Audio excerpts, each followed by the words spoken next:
Caroline, you copy? Before you go upstairs, please watch over our people while I get this done. Oh, what the effing F happened here? I really liked Wolfenstein: The New Order. It was another one of those games where people told me that it was surprisingly good and that I should play it, and I said I didn't care.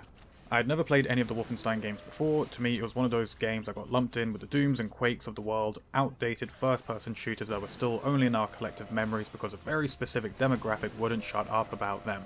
But then I finally tried The New Order, and wouldn't you know it, it was actually pretty good. I loved the alternate history setting, the varied locales the missions took place in, and the surprisingly engaging character interactions that you had. And the gameplay... truth be told, I couldn't remember much about the gameplay. But I didn't remember it being bad. So when I finally got the chance to play the sequel Wolfenstein 2: The New Colossus, I was excited and raring to go. I started a mission and then I died. What? Okay, maybe I was just being careless, not taking the opening level seriously, so I restarted and then I died. Okay, for real this time I was going to focus up and not mess about anymore, and then I died. What the hell was this? I'd selected a slightly above normal difficulty, but there was some weapons grade bullshit going on here, something that was beyond just a difficulty level. And then, many deaths later, I figured out what it was. This game was missing the gap. The gap between you're very low on health and you are now dead. Many games, most games I reckon, have this buffer. This moment in time to warn you that if you don't take cover or run away or something, you will be dead in seconds. A lot of games even make this gap more generous than what is communicated to the player, to give them that faux feeling of making it to safety at the very last second, when in reality they were dead ages ago. New Colossus didn't have this. No warning, no buffer, no last minute heroics, just dropping dead for the 10th time that skirmish. It also didn't have any kind of low health warning, you know that thing that most shooters have had for 20 years? So whilst you're caught up in a moment, making the world a better place one broken Nazi neck at a time, you fail to realise you've got 1 HP left and you should really prioritise trying to find the nearest health pack before Fritz gets the jump on you. This was the primary culprit that made the game feel off to me. The secondary culprit was a checkpoint system. The most elegant way I can put this is that the checkpoint system is a bowl of hot garbage. It barely functions. You'll work your way through 5 levels and 200 gun-toting fascists just to be taken out by one goon with good aim and have to do it all over again.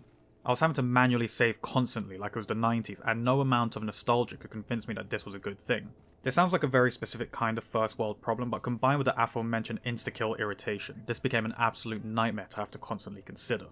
I'm going to take a break now from whinging about very specific gameplay elements and talk a bit more about the story and setting. After all, these were the things that made me so enamoured with the first, aka 9th, game originally. You play as BJ Blazkowicz, the grizzled, eternally fed up series protagonist waking up from a coma 5 months after the ending of the previous game. And your mission is still the same: overthrow the Nazi regime which is ostensibly in control of the entire planet. The plot itself is relatively straightforward. The villains are in control, you'd rather they weren't, so you endeavour to find a means to make it so that they are no longer in control, most likely by killing all of them. I have no problem with the plot, it's perfectly fine. The problem I have is with the tone. In a word, it's too wacky. I get that it's an alternate history, and the Nazis have robot dogs and moon bases and late night talk shows with military generals giving interviews about their latest executions. I understand it's not meant to be 100% straight-faced, but whereas New Order felt like it managed to strike a good balance, New Colossus feels like it's tipped right over into Goof City. This is a game that contains both moments that deal with traumatic childhoods and domestic abuse, whilst also having scenes showing a character's quirky acid trip, pig riding, and toilet fucking. The tone is all over the gaff, and it makes it harder to care or relate to any of the characters or events. There is one moment in particular, and if you've played the game you know the one I'm talking about, where it was extremely difficult to suspend my disbelief. If BJ could survive that, what were we even doing playing this game? There were clearly no actual consequences if BJ could survive that. And the pacing is weird. Parts of the story that would normally be the entire plot of other games just get glossed over with nary a comment. The bit where you have to go to, and return from, Venus springs to mind. Or the part where BJ goes from New York to New Mexico with a portable nuclear bomb in his backpack, and the journey itself is completely drama-free. You'd think that would be more difficult in a Nazi-occupied America where every single person is keeping their eye out for someone that's BJ-shaped. That sounded a bit weird, but whatever. I get that the developers wanted to keep the playtime to just the key shootouts, and having a chapter dedicated entirely to a road trip with a nuclear bomb in tow probably wouldn't have been that much fun. Or a lot of fun, depending on who you are. But it just adds to this feeling that the setting and context doesn't really matter, that these plot points are just loosely defined excuses to thread together one gunfight to the next, and it's disappointing when compared to its predecessor. Let me get back to the gameplay and bring up the third culprit that I believe made this game frankly not that fun to play. Its aspirations to be a stealth game. As mentioned, I don't remember much about the gameplay from New Order, but I'm pretty sure stealth sections weren't a prominent aspect. New Colossus, meanwhile, lays out its levels and enemies in such a way that stealth at times is your only option. There are stealth takedowns, silent weapon upgrades, and insta-kill hatchets, all available to use should you not want to just shoot everyone and everything in sight. But it just doesn't feel correct. BJ Blazkowicz isn't a stealthy guy. He's a Geo dude with legs. He's a Doom Marine with a working voice box. He shouldn't be crouched down, leaning out of corners, hiding from some twigs and uniforms. In my opinion, it lends further credence that New Colossus has an identity crisis. Somewhere in between a grim, semi-realistic war shooter and a goofy, quirky, don't take everything so seriously and just have some fun stealth among. And naturally, it ends up not being able to do either particularly well.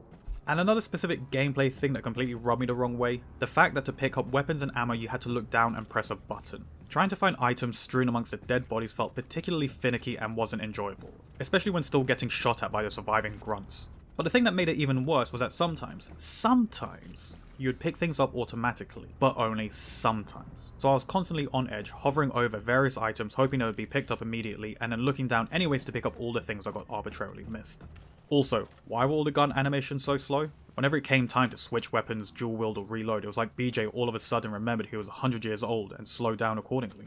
Okay, I made myself sad again by talking about all that. Let's get back to the positives. The game looks great. The diesel punk aesthetic is still something I cannot personally get enough of, and it allows for some wonderfully creative locations and enemy designs. The cutscenes, although somewhat jarring due to being pre-rendered videos, are also wonderfully executed. It feels like MachineGames must have a dedicated cinematographer or something, because these scenes are a step above many other action games. And there are still enough interesting in-game set pieces and unexpected vignettes that you can't say that it isn't creative. And as negative as I've been, it's those sparks of creativity that kept me interested in New Colossus when literally everything else was convincing me not to carry on playing. I haven't played the expansion Young Blood, and from all accounts I should avoid it like a swarm of angry debt collectors. But no other franchise offers up this kind of world, with these kinds of enemies and this kind of attitude, so maybe I'll give it a try.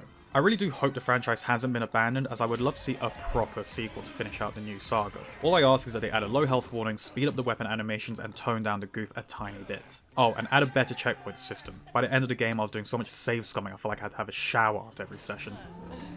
Oh, god damn! Somebody shit the fuck out of that toilet! Oh, come on!